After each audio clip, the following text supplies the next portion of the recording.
Good evening, Jessica Van Vonderen with ABC News. The Australian government has been accused of dragging its feet after Canada acted swiftly to grant asylum to a Saudi teenager who was stranded in Thailand. 18-year-old Rahaf Alqunun is on a flight to her new home. Australia was processing the refugee's visa application when the news broke, but the government has defended the time it took, saying it followed the appropriate process. From Canberra, here's political reporter Stephanie Dalzell. Rahaf Alqunun's fight for a safe haven is finally over. Pictured here just hours before boarding a flight out of Bangkok.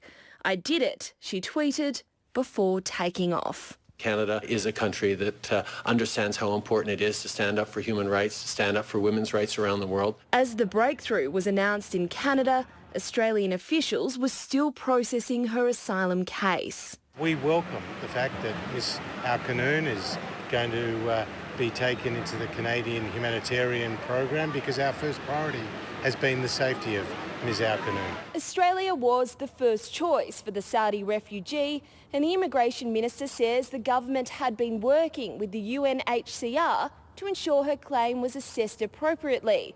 But the Greens have accused the government of dragging its feet. Canada showed Australia up.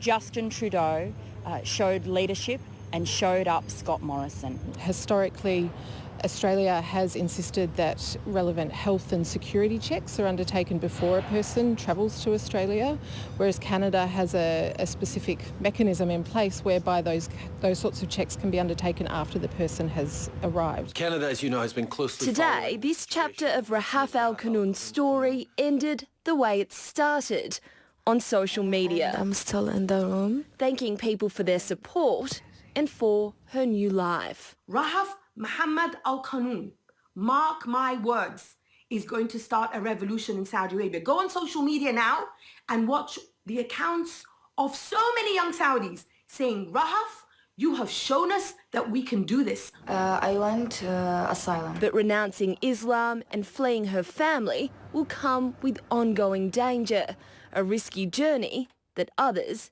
may attempt to follow. Stephanie Dalzell, ABC News, Canberra.